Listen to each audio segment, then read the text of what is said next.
G'day, Finru here, how you doing? Welcome along to Homebrew Wednesday, number number 14, is it? I think it is. May not be. 13 or 14. I think it's number 14. Number 13. Welcome along to Homebrew Wednesday, number 15. Oh, better turn off this. Won't be a sec.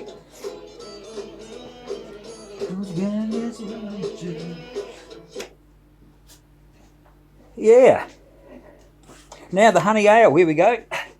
Just been trying it. Very, very nice.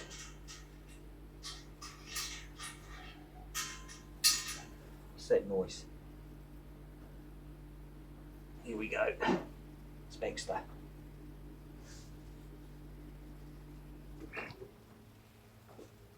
Yeah, quite nice glasses these. I got them on the local Trade Me, which is our kind of Boundary Road breweries. It's our kind of eBay we've got here. It's called Trade Me. It's quite good. Good boy. Old Baxter's here. He's just been fed, so he's quite happy. He's been out and about all week this week with me. We've been doing some one-on-one training down at the park, and it's amazing how fast he picks things up and how fast he can run. I was quite impressed. He actually ran down a whippet at full noise and ankle tapped him. And they both went skittling along, and tails were wagging. They were having a great time, so it was good to see. Trying to get a bit of, socialising and things like that. I've had to leave Rue home because, just so you can see that, because she's been a bit scrappy. And Baxter's sort of been picking up that it's all right to be a bit scrappy. And not so bad for Rue to be scrappy because she's so little, although she is strong. Baxter's a different kettle of fish. I do not want him getting scrappy. I've seen him in full noise having a fight with my daughter's dog when we first got him, and it wasn't pretty. So that now, he goes off big time. Don't you, fella? But he's really impressed me, really coming to the party, really, his obedience is going really well. The back of the car, hopped in, I've got a couple of clips for him, we clip them on so he can sit in the back and he won't jump out, and we've been practicing all this stuff. But anyway, it's Homebrew Wednesday, not Home Training Wednesday. So, cheers. Here's the... are you going to knock that over, fella? Here is the honey ale. It's beautiful.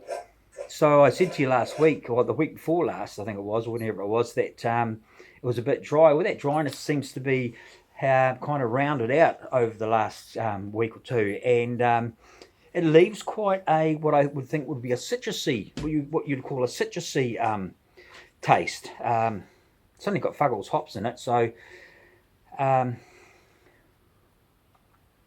cheers, welcome along.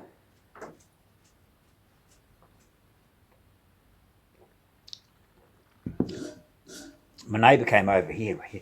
He had one the other day, a couple of Saturdays ago. He had one, and he had a couple of really good mouthfuls put there. Went, oh, that's good.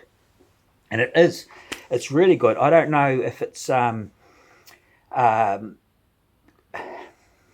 me, it's got plenty of honey. I wouldn't want to brew a beer that's like got too much honey and too sweet, too sickly sort of thing. But to me, it's a beautiful, beautiful beer. It started to clear up really well. Doesn't look that clear there. I'm not going to put a torch on it. You can see that underneath. You can see up through it to the underneath of the top of it. It's got some decent lacing on it. Yeah, the heads. I'm happy with that head like that. That's cool. It's a good drinkable head. Zach just said to the bishop. Sorry. Cheers. I've had quite a good day today. I've left the grains in the car, it doesn't matter. I went to the brew shop today and I got some grains for my dark mild. And you know what I did the week before last when I brewed?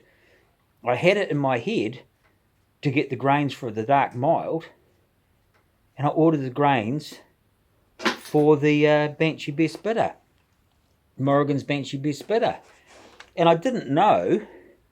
And then when I was brewing it, I thought, oh yeah, this is. So I ordered the grains for the best bitter, and then I thought I was still brewing the dark mild. Brew day came along, came and went. I was really happy.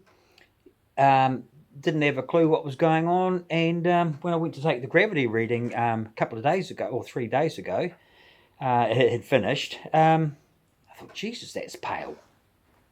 It was like pale like this. There's no way is that the Morrigan's Banshee bitter. No way is that the Tide bastard. No, what are you doing, son? Hey?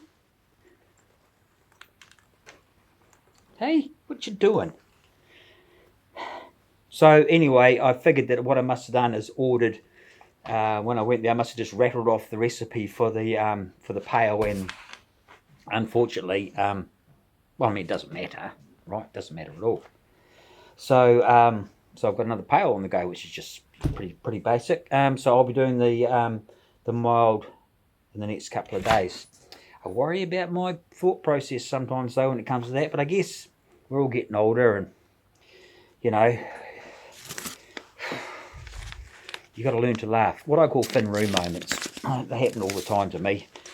But oi, get out of there. He's got his head in the rubbish bin. I don't want him to eat any glass or anything like that.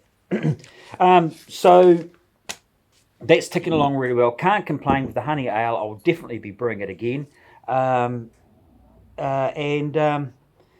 The Tide Bastard Dark again tomorrow. So there's not much new going on there. The fermented fish that I've got up here, I've been putting it on my plants. And by geez, I tell you what, I can really tell the difference putting that fertilizer onto the garden. Just you know, like a tablespoon per 20 litres. It really has made a huge difference. I'd be putting it on, you know, about once a week sort of thing. And it's still cold here in NZ. We've had another cold snap, and they said there was going to be snow down to 400. It's cold enough, but it hosed down all night last night. And I thought, well, that's good. It's getting into the ground and watching that hydroslate fertilizer in through the ground and letting it do its thing. So that's really good. Did some lettuces seeds yesterday and some tomatoes. Got the seeds going. Even some corn. And bok choy, man, I've been growing bok choy in pots, and that grows so fast, really quick and really good to use. And some cucumbers. I've got some cucumber seeds going, so it's just about ready to start. Another month, and we can start putting things in the polytunnel and start planting outside. So things are coming together rather well here.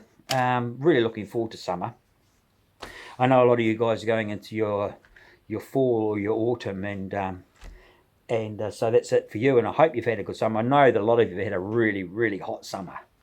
It's probably been quite challenging. Anyway, cheers again.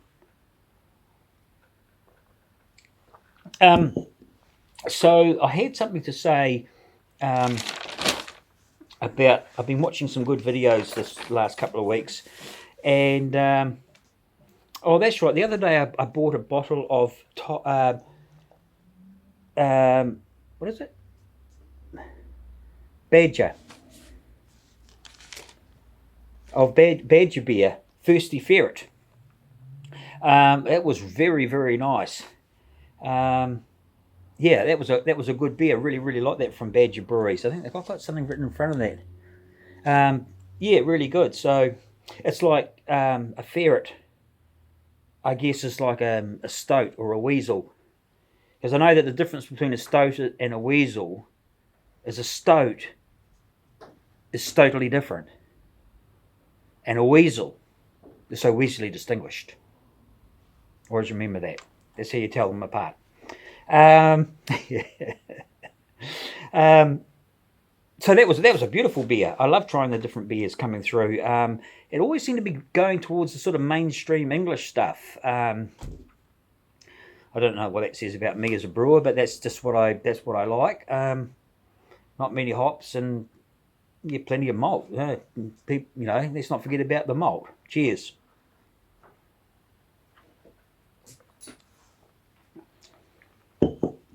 It's okay. Oh, Neil, I'll tell you something else.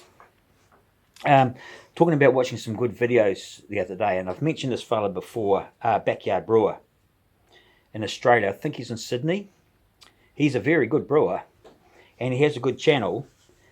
And he was I've just been told you about my cock up going and ordering the grains, thinking I was ordering this, had a bit of a brain fart, ordered the grains for totally different recipes, then got back on track thinking I still had the same grains for the original recipe that I didn't order, but well, the Backyard Brewer is so transparent, and that's what I like about his channel. He sits there, he has a 15 minutes in the brewery, and he talks. And he came up and he said, "Look, I've had a couple of cock ups is probably a bit much, but a couple of mishaps.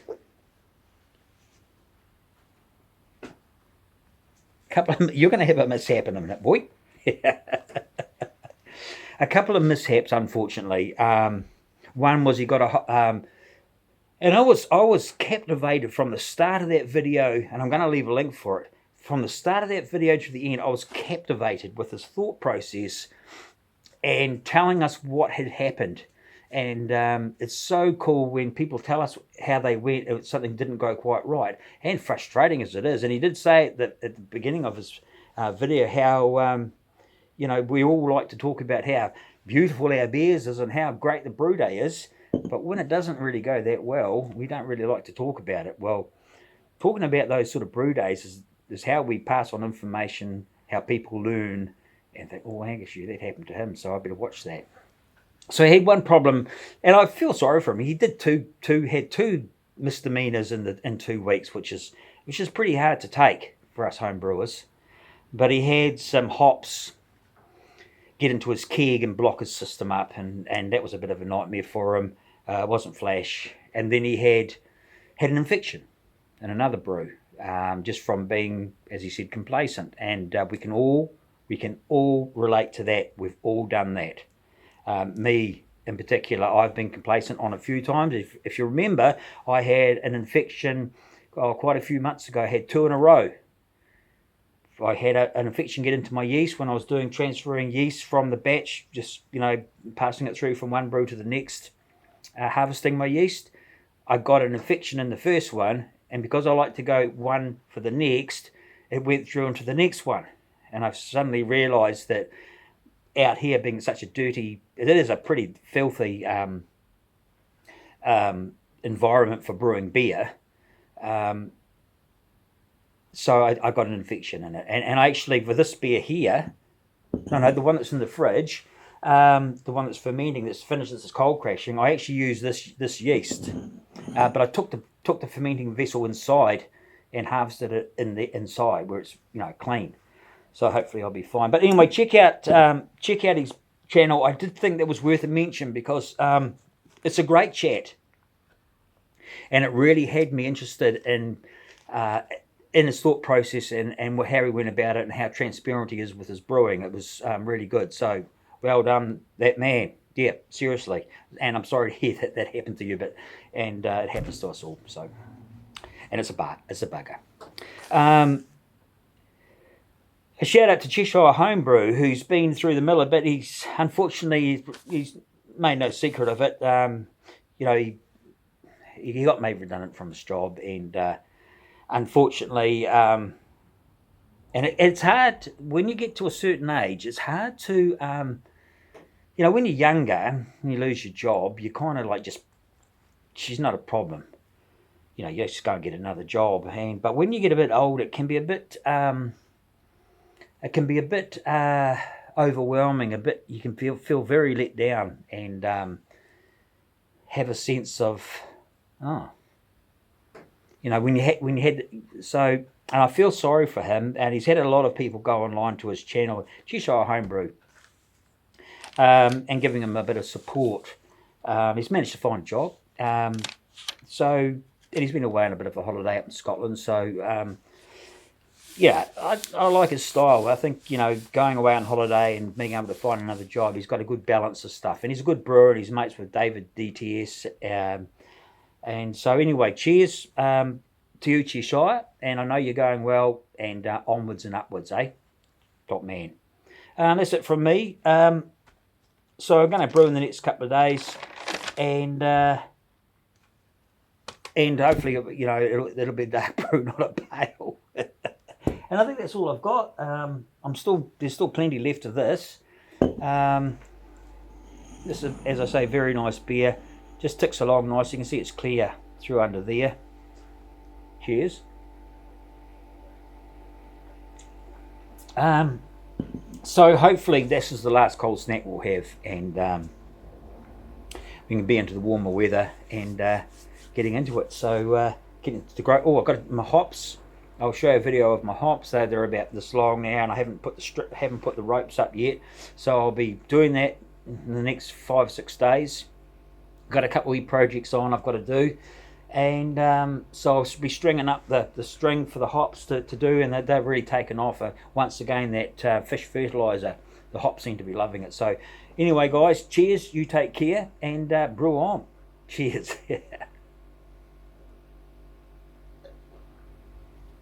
Ooh.